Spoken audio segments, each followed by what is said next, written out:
샬롬 반갑습니다. 오늘은 출애굽기 10장과 11장의 이야기 속으로 들어가 보도록 하겠습니다. 파라오는 계속 마음이 강팍해져서 하나님의 백성을 보내주지 않게 되지요. 그러는 가운데 벌써 이제 8번째 재앙, 메뚜기 재앙을 맞이하게 돼요. 10장 1절 주께서 모세에게 이르시되 모든 것을 주관하시는 하나님, 그리고 모세와 아론은 계속해서 하나님의 말씀에 순종하면 되는 겁니다. 그 결과가 어찌 되건 간에 모세가 해야 될 일은 하나님의 말씀을 있는 그대로 전달하는 거예요. 모세에게 이르시되 파라오에게 들어가라. 내가 그의 마음과 그의 시내들의 마음을 강팍하게 하였으니 이것은 내가 그 앞에서 나의 표적들을 보여주려 함이며, 하나님께서 10가지 재앙을 의미하는 바가 있다 그랬죠. 그 목표가, 그 이유가 2절. 또 내가 이집트에서 행한 일들과 내가 그들 가운데 곧 하나님께서 이집트 가운데서 행한 나의 표적들을 모세 네가 너의 아들과 너의 자손들의 귀에 고하게 하려 함이라. 이로써 내가 주인 줄을 너희가 알리라. 이러한 사건들들어요, 이집트 사람에게도 참 하나님이 누구인지를 알게 하지만 모세의 후손들에게도 이스라엘 백성에게도 영원히 이 이야기가 지금까지도 전달되고 있습니다. 하나님께서 이스라엘 백성, 유대 민족을, 이스라엘 백성을 이집트 땅에서 구원해 내신 이 사건을 지금도 기억하고 있다는 것이죠. 이로써 하나님께서 주인 줄을 우리가 모두가 알게 되는 것입니다. 모세와 아론이 파라오에게 들어가 그에게 이르되 주 히브리 사람들의 하나님이 이같이 말하노라. 네가 어느 때까지 내 앞에서 너의 자신을 낮추기를 거부하려느냐 파라오야. 이제 내 백성 이스라엘을 가게 하여 그들이 나 하나님을 섬기게 하라. 만일 파라오 네가 그리하지 아니하고 내 백성이 가는 것을 거부하면 보라, 내가 내일 내 지경 안으로 메뚜기들을 가져오리니 그것들이 지면을 덮어서 아무도 능히 땅을 보지 못하리라. 그러니까요, 백성을 보내주지 않으면 메뚜기 떼들이 오는데 어마어마하게 메뚜기 떼들이 날라와서 땅이 보이지 않을 정도로 덕지덕지이는 겁니다. 끔찍한 거죠. 게다가 메뚜기들이 우박을 피하여 너희에게 남아있는 것, 즉 모면하여 남은 것을 먹으며 또 너희 들에서 너희를 위해 자라는 모든 나무를 먹고, 지금 8번째 재앙이 메뚜기죠. 그 전에 7번째 재앙이 우박이었어요. 우박으로서 돌덩이만한 우박이 떨어지면서 사람을 죽이고 먹어야 될 양식들, 곡물들, 가축들을 죽였단 말입니다. 그래서 이제 남아있지도 않은, 얼마 되지도 않은 그 양식을 누가? 메뚜기 떼가 와서 그 모든 것을 먹어버린다는 거예요. 지금 이 재앙들이 점점점 강도가 세지면서 이집트 사람들이 살아남지 못하게 생명을 위협하는 재앙으로 세지고 있습니다. 그런데도 아직 파라오는 강팍해져서 굴복하지 않고 있는 거죠. 6절, 또 파라오 너의 집과 너의 모든 신하들의 집과 모든 이집트 사람들의 집에 가득하리니, 메뚜기 떼가, 그것은 너희 조상들이나 너희 조상들의 조상들이 땅에 존재한 날로부터 이날까지 보지 못한 것이라. 그만큼 끔찍한 메뚜기 재앙이라는 거예요. 하고 그가 모세입니다. 모세가 이 말을 파라오에게 하고 몸을 돌이켜 파라오를 떠나가는 거예요. 지금 모세도 화가 날 만큼 났습니다. 파라오가 보내주겠다 해놓고서 계속 마음이 변심해서 보내주지 않고 더욱더 힘들어지는 이러한 상황 속에서 이제 모세도 이 말을 선포하고 파라오 대답도 듣지 않고 그냥 몸을 돌이켜서 떠나갔다고 이야기하는 거예요. 7절 파라오의 신하들이 그에게 이르되 파라오여 어느 때까지 이 사람들이 우리에게 올무가 되리까? 그 사람들을 가게 하여 그들이 그들의 하나님을 섬기게 하소서. 왕께서는 이집트가 멸망한 줄을 아직도 알지 못하시나이까? 하고 신하들이 파라오에게 말하는 거예요. 이거를 좋게 말하니까 이렇게 말하지. 파라오 상황 파악 좀 하세요. 상황 파악 좀. 이제 진짜 참 하나님이 누군지 파악 좀 하시고 이 세상 우주 만물을 창조하시고 지금 이집트를 정말로 살리시고 구원하실 분은 오직 하나님이라는 것을 왜 모르십니까? 이제 신하들도 마음이 부드러워져서 이제 하나님을 바라볼 수 있게 된 거죠. 상황 파악은 좀 된 거죠. 그들도. 8절 모세와 아론을 파라오에게 다시 데려오매 그가 그들에게 이르되 가서 주 너희 하나님을 섬기라. 이제 하나님의 백성들을 보내주는 건가요? 그런데 갈 자들은 누구냐? 성경을 지금까지 보신 분들은 알겠지만 모세와 아론이 몇 번을 말했습니까? 온 백성이 가는 거예요. 가축들과 함께. 근데 그거를 다시 한번 이렇게 묻는 것은 보낼 마음이 없는 거예요, 지금. 모세가 이르되 대답합니다. 갈 자들은 이러하다. 우리가 반드시 주를 위해 명절을 지켜야 하므로 우리가 가되 우리의 젊은이와 늙은이와 아들, 딸과 양떼와 소떼와 함께 가겠나이다 하매 모두 가야 된다는 거예요. 전부. 몇 번이고 말했지만 10절 파라오가 대답합니다. 파라오가 그가 그들에게 모세에게 이르되 내가 너희와 너희의 어린 것들을 보낼 때에 주가 너희와 함께 할지니라. 그 일을 조심하라. 너희 앞에 악이 있느니라. 그리할 수 없나니 이제 너희 남자들만 가서 주를 섬기라. 그것을 너희가 구하였느니라 하니. 이 말이 뭐냐면 남자들만 가라는 거예요. 그러니까 아이와 여자는 담보로 잡아놓겠다는 거죠. 왜? 저도 남자지만요. 제가 있어야 될 곳은요. 제 아내와 제 아이가 있는 곳이에요. 제가 살아가는 이유도 사랑하는 내 가족을 지키기 위해서 살아가는 거죠. 그러니 너희 남자들만 가서 하나님을 섬기고 오라. 왜? 아이와 여자가 여기에 있기 때문에 다시 돌아와서 종로를 하라는 거예요. 그러니까 남자들만 가라는 거죠. 그리고 모세와 아론이 파라오 앞에서 쫓겨난다. 결국 파라오는 하나님의 말씀을 듣지 않고 불순종하는 거죠. 그 다음은 어떻게 되겠어요? 네, 하나님의 뜻대로 그 심판, 재앙이 이루어지게 됩니다. 그게 12절부터예요. 주께서 모세에게 이르시되 너의 손을 이집트 땅 위에 내밀어 메뚜기들을 데려오고 그것들이 이집트 땅에 올라오게 하여 그 땅의 모든 채소 곧 우박이 남겨놓은 모든 것을 먹게 하라 하신 거죠.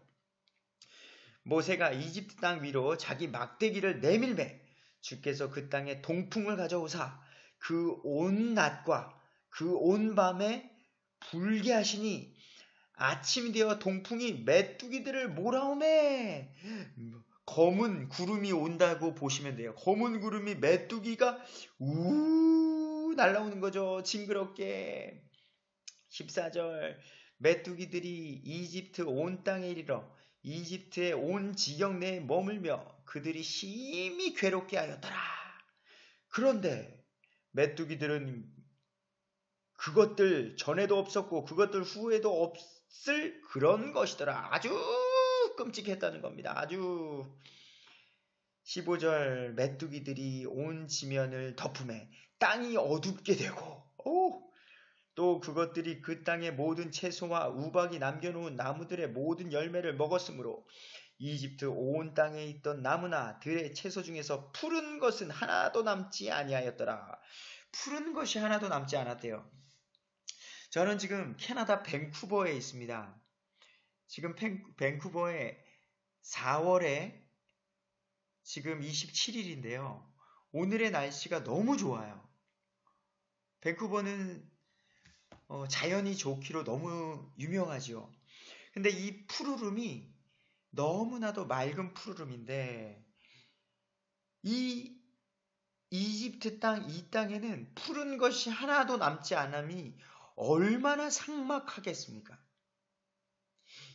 16절 이에 파라오가 모세와 아론을 급히 불러 이르되, 처음으로 등장한 표현 중에 하나입니다. 이제는 급히 부릅니다. 아이고야. 이제 좀 상황 파악이 됐을까요? 내가 주 너의 하나님과 너희에게 죄를 지었다. 그런즉 이제 원하건대 내 죄를 이번에 한 번만 용서하고 주 너희 하나님께 간구하여 이 죽음만은 내게서 떠나게 하라. 라고 파라오가 말을 합니다. 근데 과연 이게 진실일까요? 18절을 읽어봅니다. 모세가 그가 파라오를 떠나 나가서 주께 간구합니다. 주께서 강하고 강력한 서풍을 일으키시니 그것이 메뚜기를 가져다가 홍해에 던져 넣음에 이집트 온 지역 내에 메뚜기가 하나도 남지 아니하니라. 또 모세가 하나님께 기도하니까 그 작은 메뚜기 한 마리도 남지 아니하고 싹 간 거예요.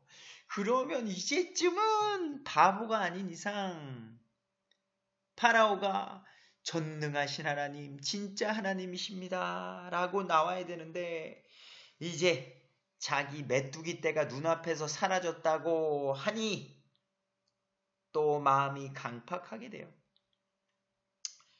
그러나 주께서 파라오의 마음을 강팍하게 하셨으므로 그가 이스라엘 자손을 가게 하지 아니하셨더라. 아직도 이집트에게 또 파라오에게 깨닫게 해야 할 목적이 있는 거죠.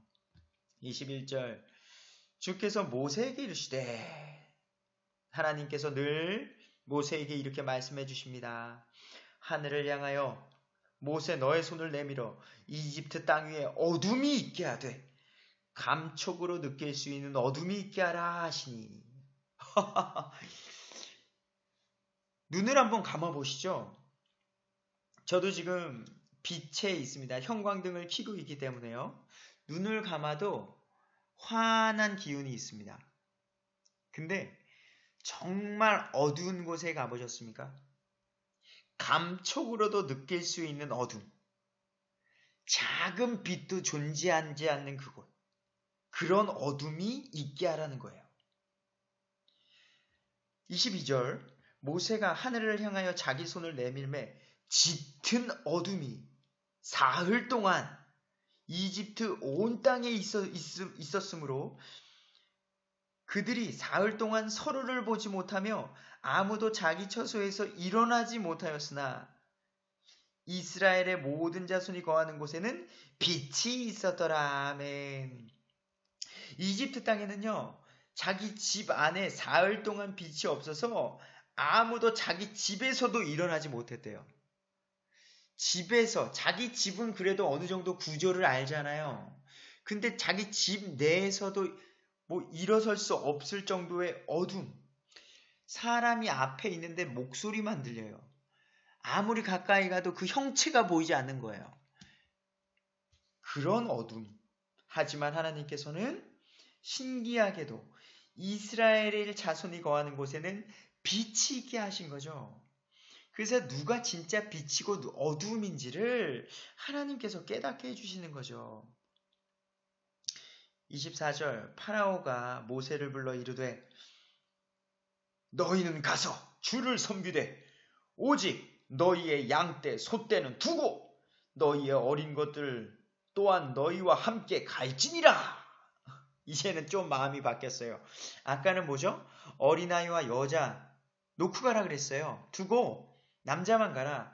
근데 지금은요, 아홉째 재앙에서는 조금 마음이 연약해졌는지 재물욕은 놓지 못했나 봐요. 재물욕. 동물들, 가축. 이 당시에는 재산이죠.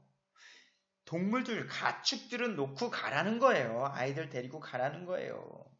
하지만 모세는 어떻게 해요? 그것도 하나님의 뜻이 아닙니다. 그에 대한 이유를 말합니다. 모세가 이르되 우리가 주 우리 하나님께 희생물을 드리도록 왕이 반드시 우리에게 희생물과 번제 헌물도 주셔야 할 터입니다. 우리의 가축도 우리와 함께 가고 발굽 하나도 뒤에 남겨둘 수 없습니다. 우리는 반드시 그 중에서 취해 우리 하나님을 섬겨야 합니다. 우리가 거기에 이르기 전에는 우리가 반드시 어떤 것으로 주를 섬겨야 할지 알지 못하나이다 하였더라. 그러니까요, 지금 하나님께서는요, 점진적으로 우리에게 말씀을 해주세요. 몇 월 며칠 날 누가 몇 시에 무슨 색깔 무슨 옷을 이렇게 말씀하지 않고요. 그때 순간순간 믿음을 보시고 순종을 보시는 거예요. 그래서 하나님께서 말씀해 주시는 것, 아브라함을 보여줄 때도 내가 너에게 보여줄 땅으로 인도할 테니까 너의 친척 아비집을 떠나라. 그 땅이 어딘지는 모르는 거예요.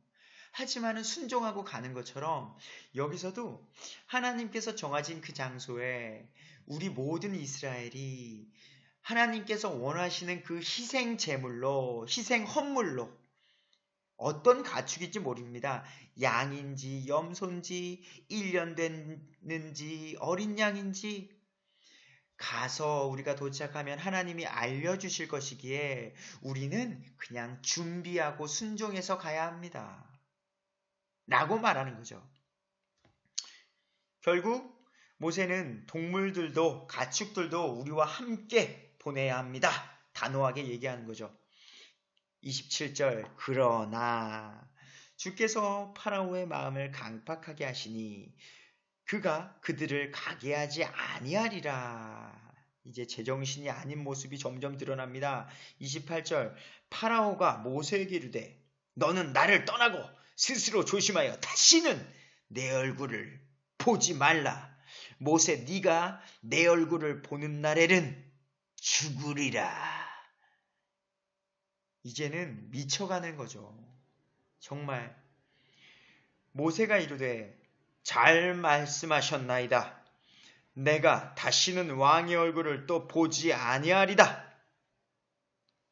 극적인 상황이 임하고 있습니다. 이제 점점 모세도 화가 나고 파라오도 점점 미쳐가는 이 상황 속에 하나님께서는 계획하신 그 일을 진행합니다. 11장 1절 주께서 모세에게 이르시되 내가 여전히 한 가지 재앙을 파라오와 이집트 위에 더 내리리니 그 뒤에 그가 파라오가 너희를 여기에서 가게 하리라. 이제 10가지 재앙의 마지막 하나만 남게 됩니다. 파라오가 너희를 가게 할 때에는 반드시 여기에서 너희를 다 쫓아내리니. 그러니 하나님은요, 하나님의 때에 역사하세요. 2절 보겠습니다.